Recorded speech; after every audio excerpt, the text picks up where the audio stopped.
Hey y'all, welcome to my art channel here. My name is Trey and I draw in sketchbooks mainly. This is a drawing of Sacre Coeur from Paris. This will be a drawing from reference, so I won't be on the street as usual, but here's my process. It usually starts with a lot of coffee and some time to think about what I'm doing here, and depending on the composition I want to go for, I will adjust the page accordingly.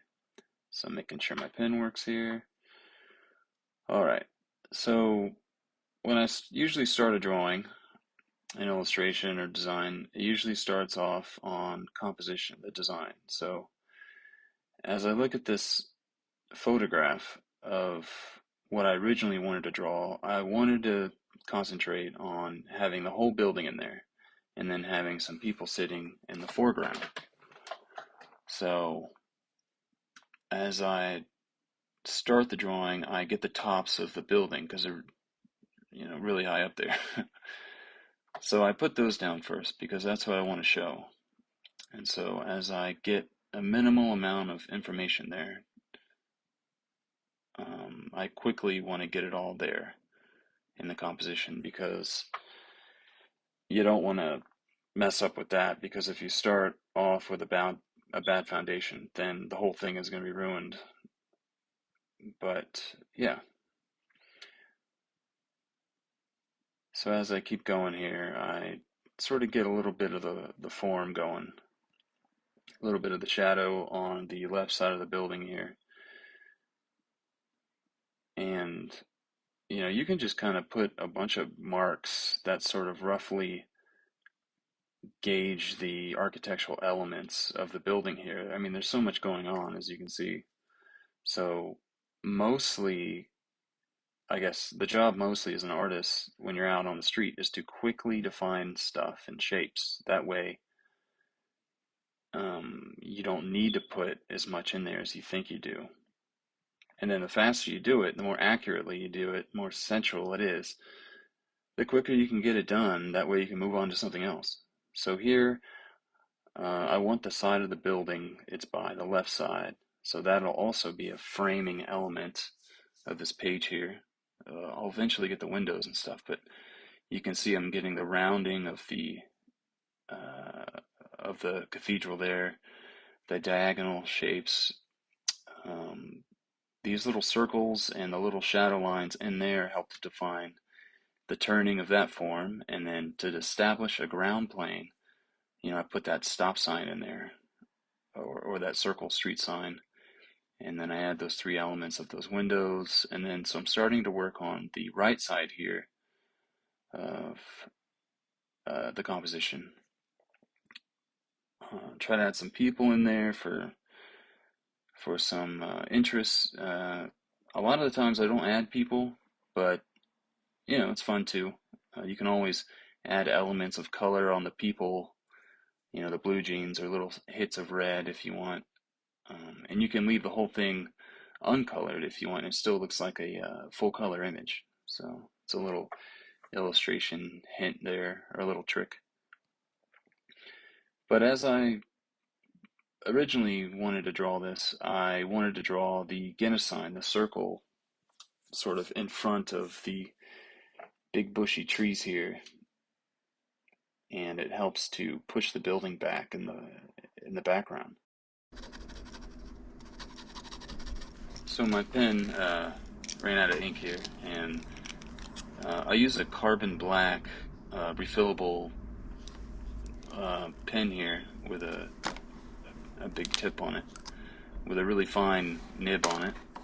But these are great because you can carry them with you, and they don't have any mess to them or anything. You just carry them in this little box, and they last a really long time. And I forgot who put me onto these, but thank you. I've been using these for several years. They're great for travel drawings because you just pop them out, dispose of the used one, and then put a new one in there, and they work really well.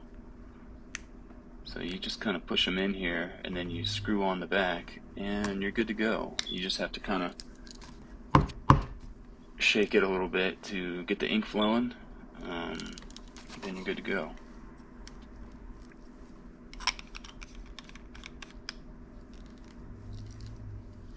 So just kind of test it on a new page here and get the ink flowing.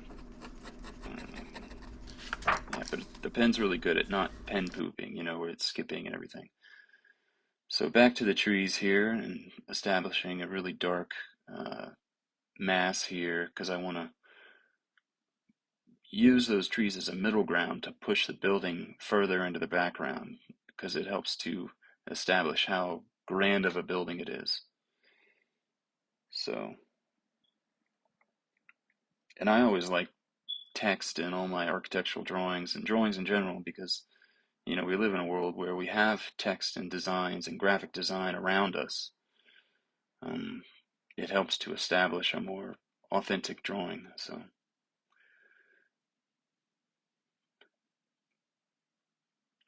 but yeah, as I'm looking at the composition and sort of going really fast here through the time lapse, I'm establishing little details and using little gradients and help to model the drawing out.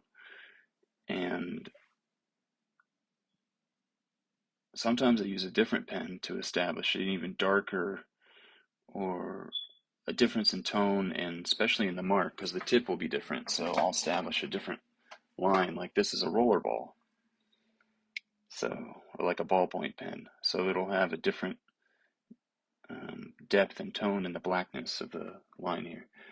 So here I start to establish the idea of what I wanted in the foreground. I changed it up a little bit.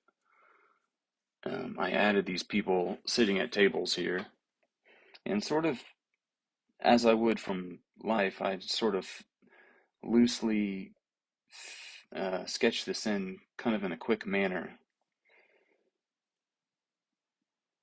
I just sort of envision these people enjoying the scene, and I'm sort of behind them, lurking, drawing them, as I normally would be.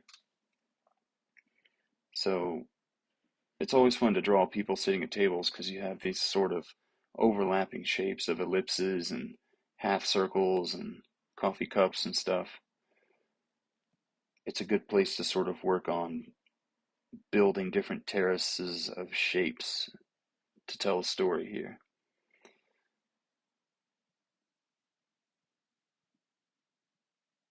Now, I've come really accustomed to, adding this sort of tapestry of line work, overlapping previous drawings to help build depth and sort of use line as a shape in my work. I feel it kind of adds movement, almost like cinematic quality in a still life, or in like a still frame drawing, I guess you could say. And it really doesn't matter how close to the reference you get or whatever. Um, I've always tried not to being a slave to the reference, as they say, because really no one's ever going to see the reference unless you post it, like I did in this drawing, or this video. But really, it doesn't really matter because it's more important to be authentic to yourself than to any reference, really.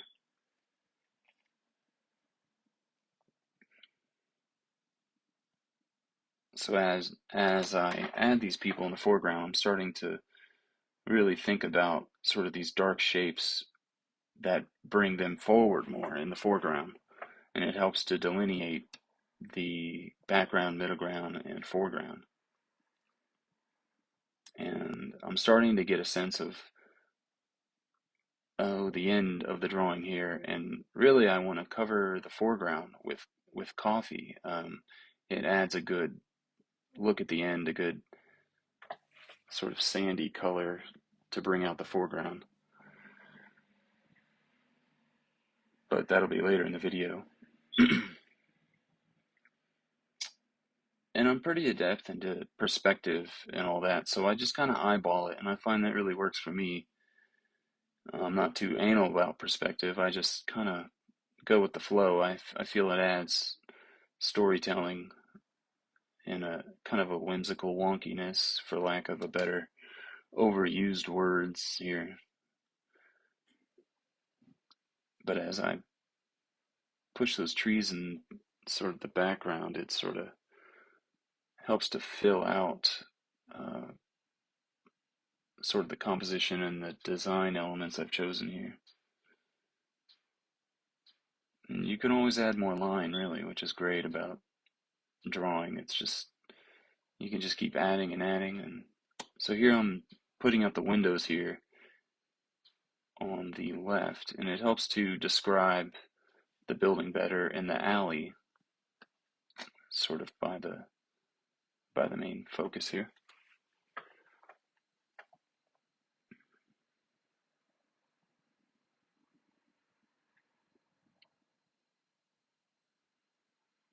And when I'm drawing this from life, I'm pretty much drawing this the same way, sort of looking up at the reference and barely looking at the paper and just kind of almost blind contouring it, just kind of looking, seeing what I want, just the basic bare minimum. Now you can see here as I dip into this disgusting looking coffee, it's actually remnants of heavy whipping cream that I've put in there. But this is how I would do it from life anyway. I would just dip my finger in there and then just go across it once, and it would help to go over the pen, even if the pen isn't waterproof. If you just go over it once, it won't kick up too much of the pen. But if you keep pushing your finger on it, it'll definitely bring up more of the blacks here.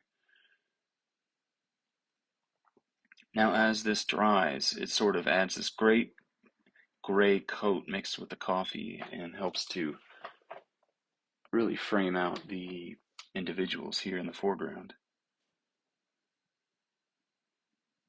But also, it's great to use the coffee because when you're there in life drawing, you're using the coffee that was made there and you're drinking there. So it almost acts as like a time capsule of where you were. So,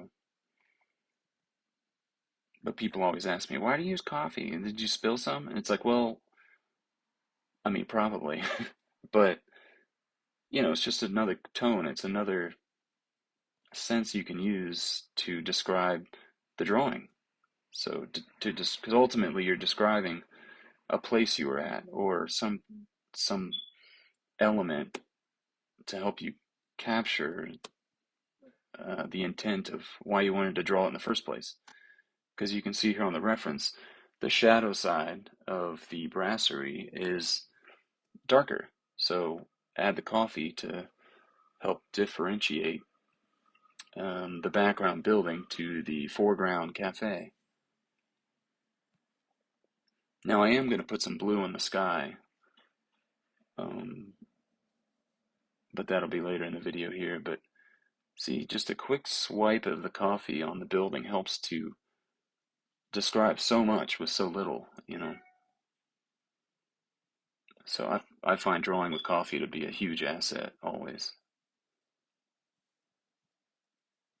It's a great way to get a good shadow or like hint of sunlight because you're describing a sort of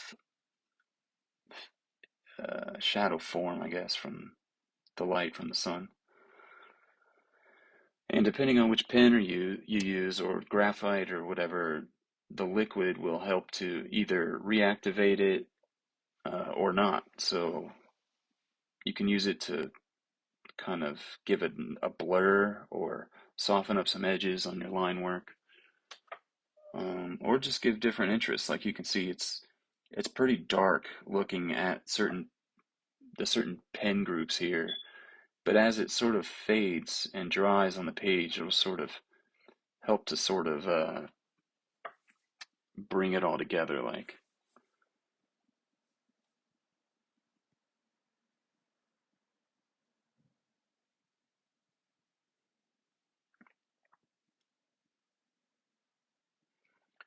So if I don't want to wait or, I don't have the time usually, I'll just kind of dab it with either my shirt or a napkin if I have one nearby, if I'm sitting on a table here. But I'll dampen it because I want it to dry quicker because I want to go over it. or I don't want to mess it up by having to close my book.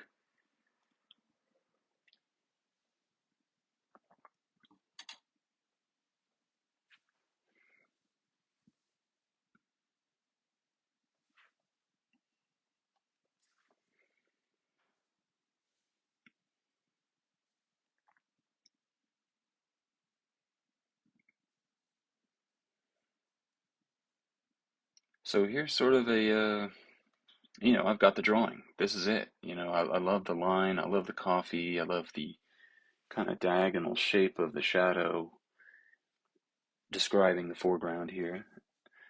And I'm pretty happy with it. But, I'm going to go in there with that blue. Help to describe. The sky is just so radiant there that day, I remember. So I'm going to take this sort of crepa here. I think it's a Carandash, actually. But yeah, just help to put some clouds in there maybe, or help model the sky a little bit to bring more interest.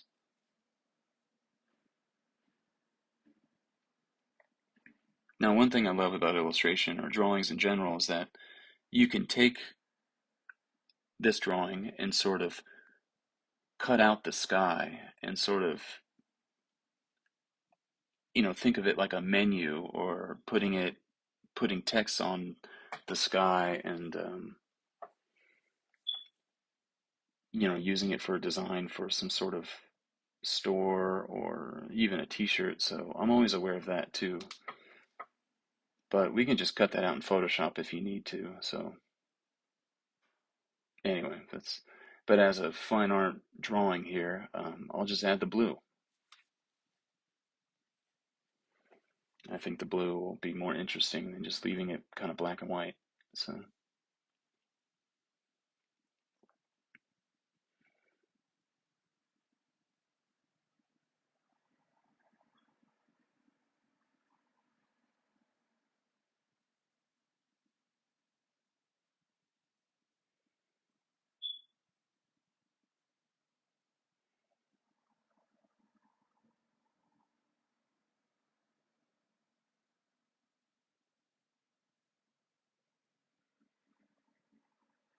yeah, but here you can sort of use the blue and the mark as sort of a way to bring out edges and clouds, or you can cover them up completely, or not let any white in or some white in.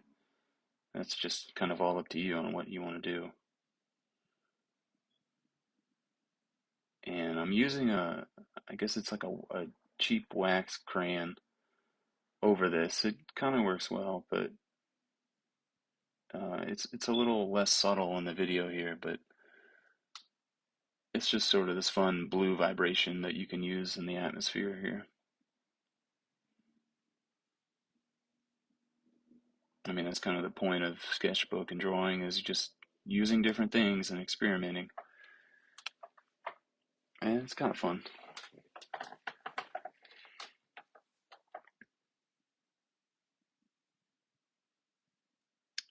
And a lot of what I do, especially over the coffee, is add graphite.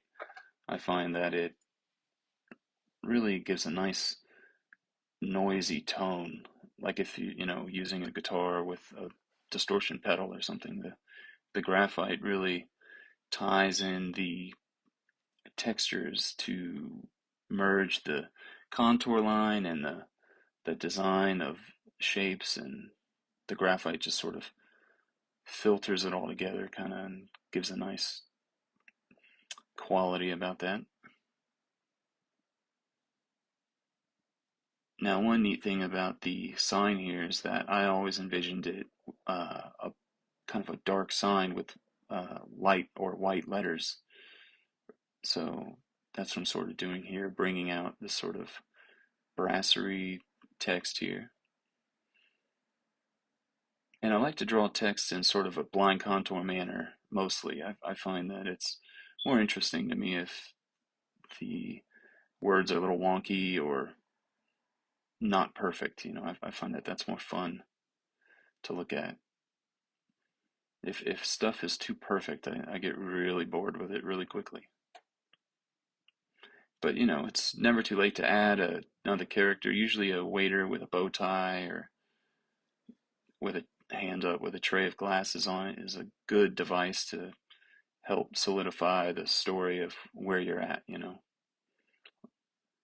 Like the table there with like the little knobs on the feet. I mean, you know that's a cafe table. The cliches aren't always bad, you know. They're there for a reason. So yeah, I'm pretty happy with the drawing here.